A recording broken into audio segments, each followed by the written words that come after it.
Welcome to All Waves Considered. I'm your host, Matthew Lass. And I'm your host, Julius Spicciani. I was talking about surfing on the Amite River. Matt, can you tell me a little bit about our surf session? Miss Kay and I, we've been surfing on the Amite River for a hot minute here. I think upwards of some 5-6 years. She's been doing it a little bit longer than me. She's, taught me everything that I know through mutual friends, that sort of thing. And she met up with the wonderful Julius, co-host here. He's got this drone. He does fantastic footage, saw a lot of his footage, and was chomping at the bit to get you down to Louisiana to get some footage of us surfing. And then we were also getting real excited to be able to put you out on the board and see what you were working with. It was so much fun.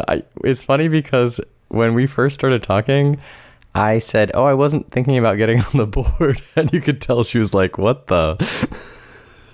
Mm-hmm. I'm so glad I did that. It's amazing. Yeah, it's kind of its own beast, isn't it? It's a little different than ocean surfing. It's completely different, but there's enough crossover that makes me think that getting good at this would help me get better at ocean surfing. Yeah, exactly. It's got a lot of the parameters inside of it. They transfer over seamlessly, and some of them not at all. Mm-hmm. Yeah. As I'm watching the footage, I'm like, okay, what's different? It felt pretty similar to being on an ocean wave. Obviously, the face is not as big. Mm-hmm. It almost feels faster or something. It's definitely different, but a lot of it felt very similar. I was telling you that I'm just starting to learn how to pump, and you and Miss K were really good coaches. I really appreciate your guys' coaching. Yeah, absolutely. Always down to give as much knowledge as we can.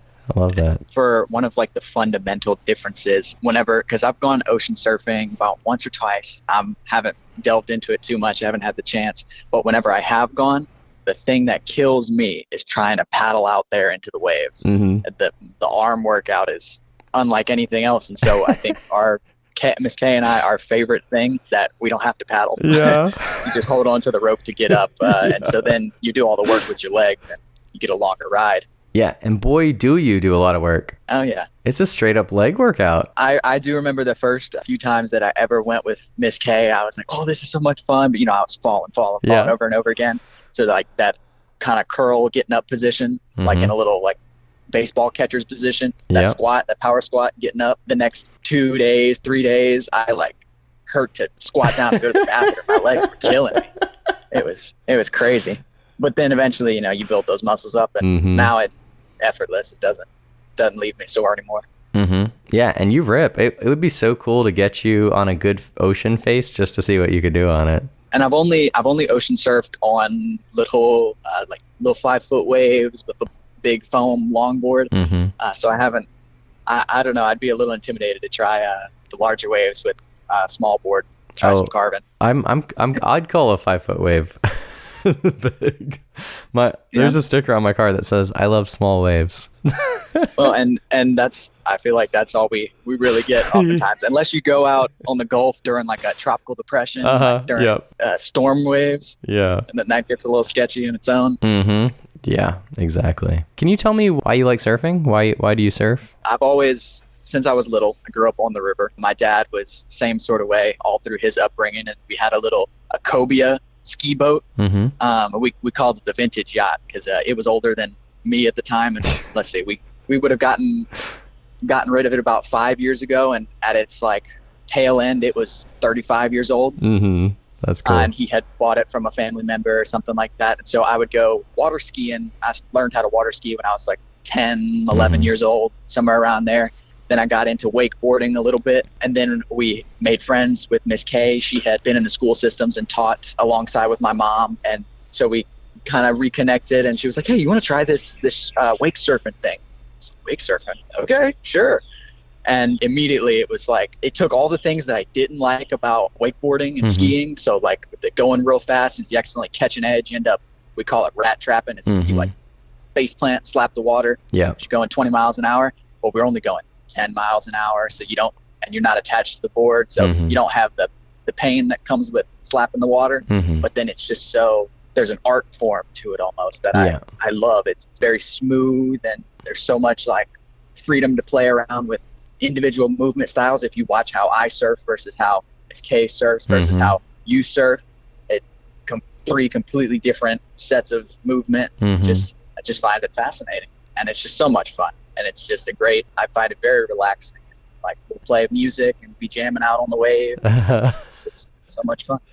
Can you tell me a little bit more about kind of your relationship to the river itself?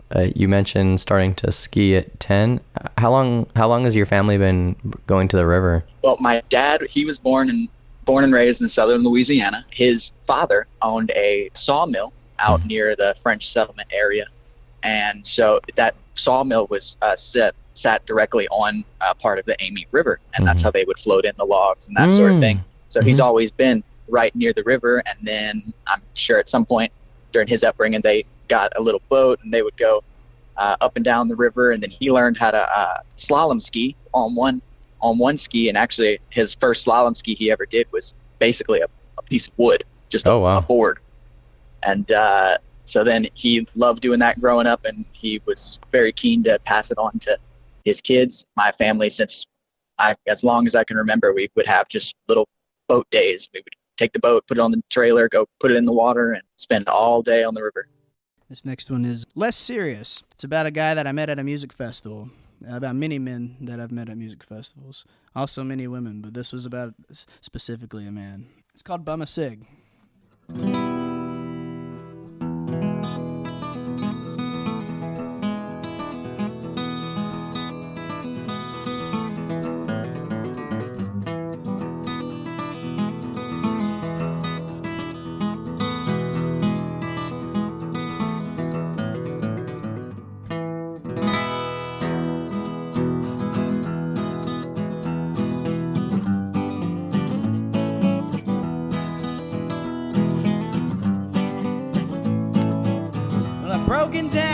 Broken in, been judged before by many different men, and you wouldn't believe the things I've seen. I talked to guys that chewed him out. I've been chewed up by my own self-doubt, and you wouldn't believe how much it means to me, to me, to me. Won't you let me bum a cigarette? I swear I never will forget. I'll get you back another time, you see. You seem a good man, when I'm broke, it's a joke. And I could really use a smoke, and I can see that outline in your jeans. So don't be a pig, man. Just bum me a cig.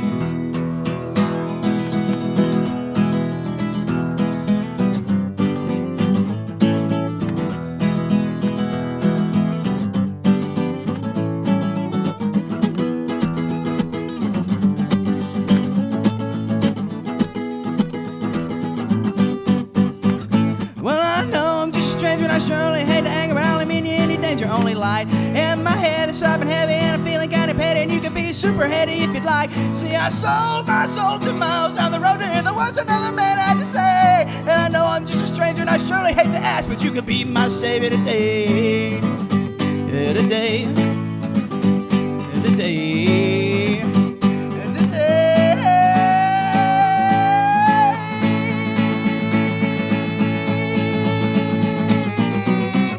Won't you let me bum a cigarette? I swear I never will forget. I'll get you back another time, you see. You seem a good man, and I'm broke as a joke, and I could really use a smoke, and I can see that outline in your jeans. So don't be a pig, man.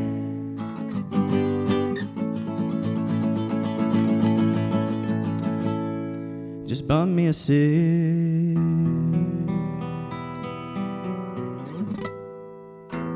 Thanks for listening to All Waves Considered. I'm your host, Matthew Lass, and hope to see you around.